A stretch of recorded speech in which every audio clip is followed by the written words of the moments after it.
Notre invité Antonio ce matin est la députée européenne de la France Insoumise et présidente du groupe de la gauche au Parlement. C'est Manon Aubry, bonjour. Bonjour. Bonjour Manon Aubry, déjà 10 jours de mobilisation contre la réforme des retraites en France. Passage légal de la retraite de 62 à 64 ans. Hier, on a compté 700 000 personnes, jusqu'à 2 millions selon les syndicats dans les rues. Vous comprenez que d'ici, en tout cas en Belgique, là où on travaille jusqu'à 65 ans, bientôt 67, on regarde ça avec un peu d'étonnement. Est-ce que vous êtes content de travailler jusqu'à 65 ans, jusqu'à 67 ans ? C'est pas encore le cas, hein, j'ai pas encore cet âge-là. Mais je pense que c'est pour ça aussi que ce combat en France a autant de résonance partout en Europe. Parce que ce qu'on a observé finalement dans le reste de l'Union européenne, c'est une forme de laboratoire géant de l'âge de départ à la retraite qui est repoussé. Et qu'est-ce qui s'est passé ? Partout où l'âge de départ à la retraite a été repoussé, c'est le taux de pauvreté des seniors qui a augmenté.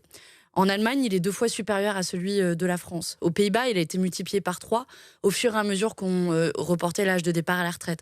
En Suède, c'est le niveau des pensions qui a baissé pour 75% des hommes et 95% des femmes. Là aussi, c'est une réforme qui visait spécifiquement les femmes. Et c'est pour ça que cette bataille en France est beaucoup regardée et beaucoup de mes camarades au Parlement européen me disent en fait, si vous gagnez en France, ça peut renverser le cours de l'histoire dans l'ensemble de l'Union européenne. On peut montrer qu'il existe une alternative, qu'on n'est pas condamné à se tuer à la tâche. Mais si on travaillait moins longtemps, il y aurait plus de cotisations ou il y aurait des retraites qui seraient moins fortes parce qu'il faut à un moment donné arriver à le financer, ce système. Donc est-ce que ce ne serait pas pire en termes de drame social si on travaillait encore moins longtemps que nos futurs 67 ans ? Alors, ce dont on parle en France, c'est pas un régime des retraites qui est déséquilibré. Très loin de là, il est à l'heure actuelle à l'équilibre.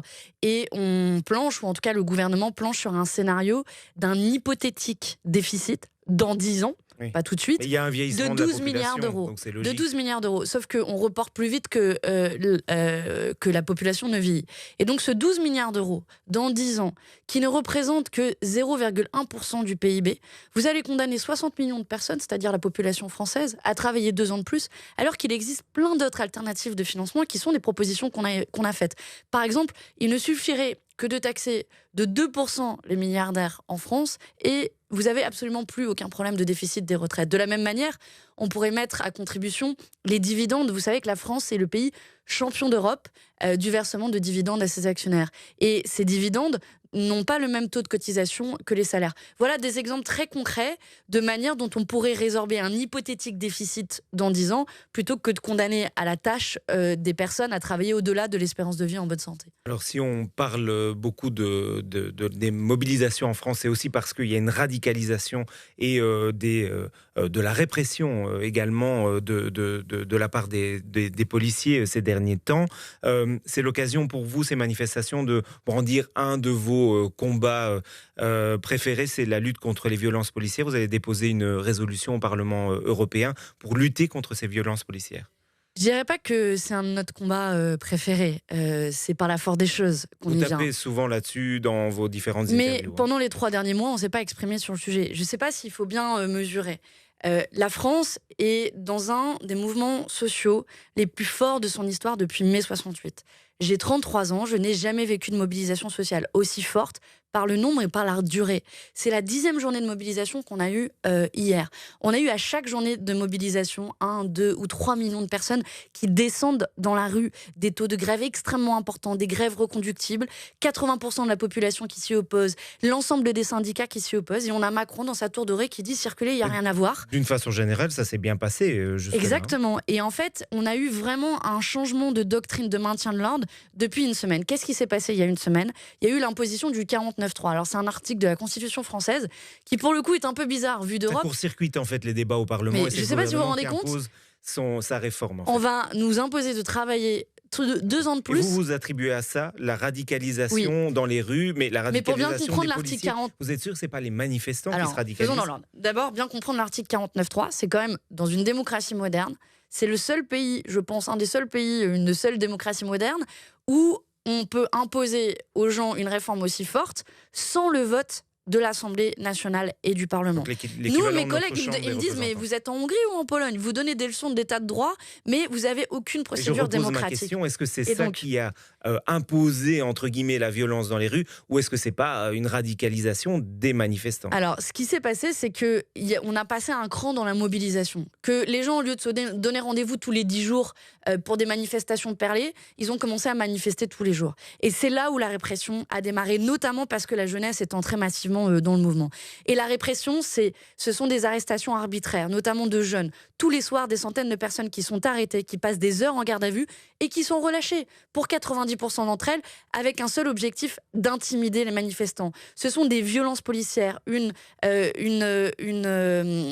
aide pour les enfants en situation de handicap qui a eu le pouce arraché, un cheminot qui a eu un œil éborgné, une jeune femme qui a porté plainte pour viol contre des forces de l'ordre qui l'ont violée en garde à vue. Les violences policières, c'est pas juste une réaction à, par exemple, à Charleville-Mézières, des projectiles qu'on envoie sur les forces de l'ordre, notamment des bouteilles d'acide. Mais quand vous êtes avec des méthodes de maintien de l'ordre, vous créez du désordre, ce n'est plus une police républicaine.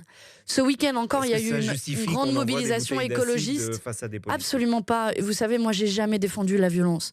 Mais qu'est-ce qui fait que cet AESH a eu son pouce arraché, un cheminot qui a eu un œil éborgné? On a 2 jeunes hommes qui sont entre la vie et la mort après des mobilisations écologistes de ce week-end. Est-ce que la peine de mort existe dans notre pays? Et donc, ces méthodes de cow-boy qui créent le chaos, qui créent le désordre, eh bien, c'est dangereux. Déjà, ça n'atteint pas l'objectif parce que ça crée une escalade et en plus, ça aboutit à un désordre permanent. Et c'est la raison pour laquelle, après le Conseil de l'Europe, Amnesty International, les Nations Unies, la Défenseuse des droits en France, qui ont condamné les violences policières, nous déposons cette résolution au Parlement européen, que nous allons soumettre et voter cet après-midi. Et j'espère qu'il pourra y avoir une majorité de la même manière qu'il y a eu à l'époque de la mobilisation des Gilets jaunes. Je rappelle que vous êtes députée européenne de la France Insoumise, le parti de Jean-Luc Mélenchon, et vous étiez une des premières en fait à dénoncer au sein du Parlement le changement de ton de certains députés socialistes par rapport au Qatar, le Qatargate. Qu'est-ce que vous pensez du maintien en détention des principaux suspects, Eva Kaili, Panzieri, Tarabella? Moi, j'ai pas les informations judiciaires qui me permettent de justifier ou non s'ils doivent rester en détention. En tout cas, j'ai plutôt confiance en la justice belge.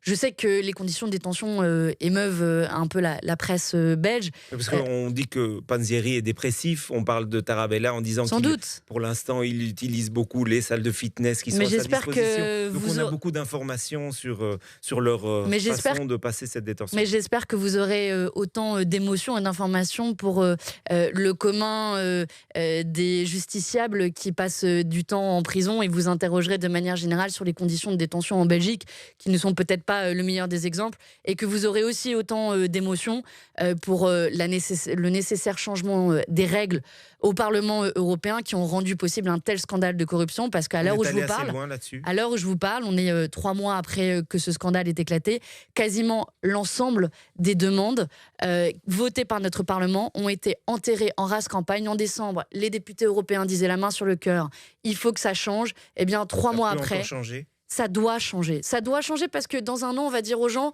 venez voter pour nous, mais il y a des pratiques de corruption où les gens prennent des valises de billets. C'est pour ça qu'il faut à la fois une autorité éthique indépendante de contrôle et faire le ménage de la cave au grenier dans nos institutions, parce que sinon, c'est la politique qui sera rompue. Très bonne journée à vous. Merci. L'invité RTL Info de 7h.